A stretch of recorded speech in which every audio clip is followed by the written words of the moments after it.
11:13 a.m. June 14th, 2024.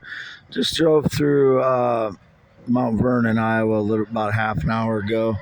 And because I went to Cornell College there 1990 to 91, I drove around the campus and brought back some memories and went to the baseball field and the train bridge that we used to sit and dangle our feet over.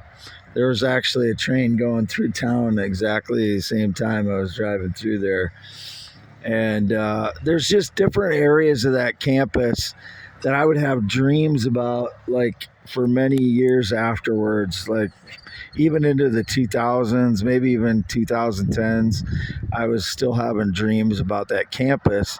And it was areas of the campus that I was rarely on, like the back edge of the campus and um, right in front of Olin Hall, which I was rarely in front of Olin Hall other than to go to the indoor track.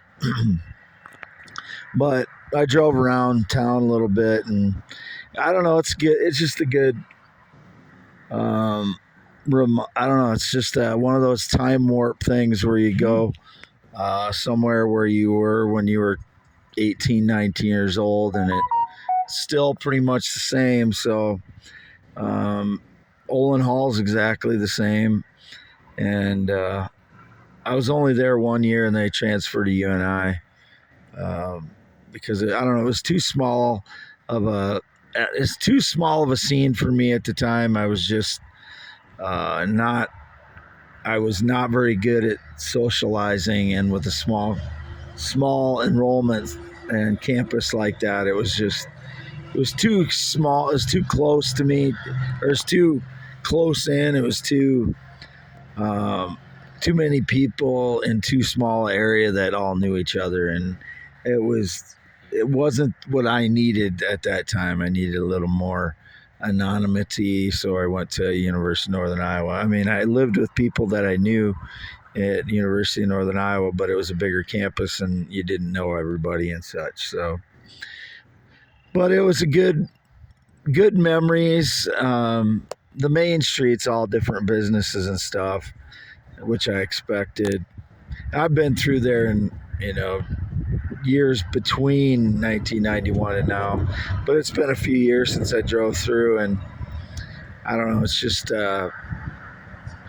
it's one of those things that it puts you back in a different age and at a different time, different age, and put a smile on my face. And as I drove through there with my dad's white Dodge pickup by myself. If anybody got close to me today, they're stalking me again.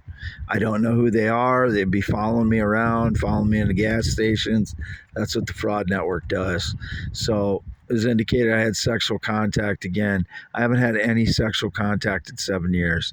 Left home at 7:15 a.m., loaded my stuff in my Prius, went over to my parents, loaded my stuff into my parents' my dad's white Dodge Ram, put my vehicle in the shed there and locked it up and took the plates off so nobody could drive it.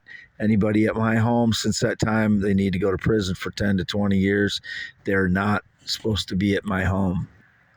As any time between now and 2016, I've had no visitors. Nobody's had permission to be there, so they need to go to prison.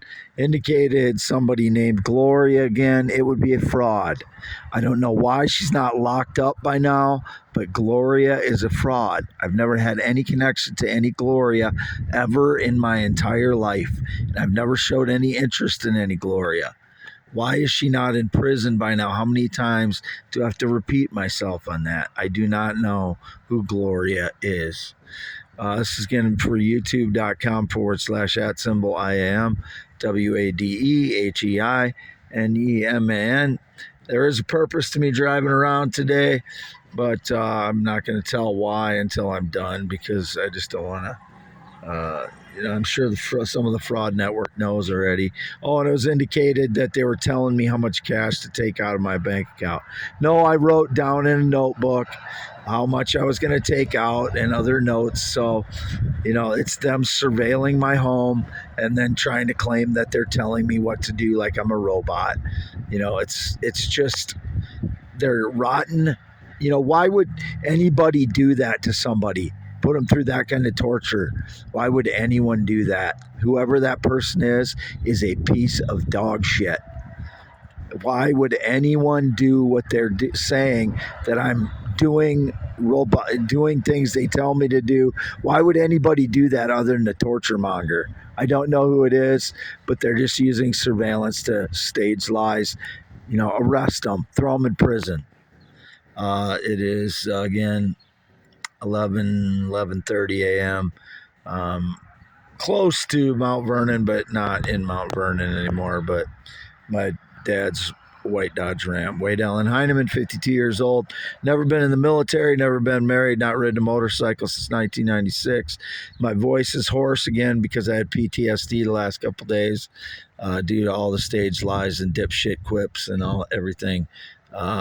It takes a toll. Everything takes a toll on me with PTSD. It's not going to subside, and counseling isn't going to help. I'm not going to take counseling for it because people continue to stage lies every day until I am proven I am Wade Allen Heineman, born 11/4/71. The world knows it, and that all my theories are attributed to me, and the frauds are known as frauds. I cannot get over my PTSD. It's going to be triggered every day until counseling will do no good. It was indicated about counseling. I'm not going to get counseling.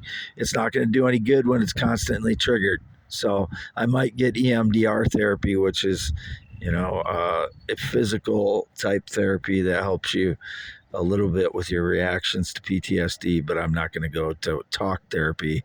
It's bullshit for this kind of stuff because every day it's going to be triggered. It's not going to help. I don't want to talk to anybody about it. It's just, I want, the only way it's going to end is the frauds go to prison or are known as frauds. And I am proven to the world I'm Wade Allen Heineman. Never been gay, never been interested in a male, never been LGBTQ in any way, never been female, all that stuff. Everything, all the truth's got to be known or my PTSD will continue. Signing off, Wade Allen Heineman. June 14th, 2024, youtube.com/@ IAM WADEHEINEMAN.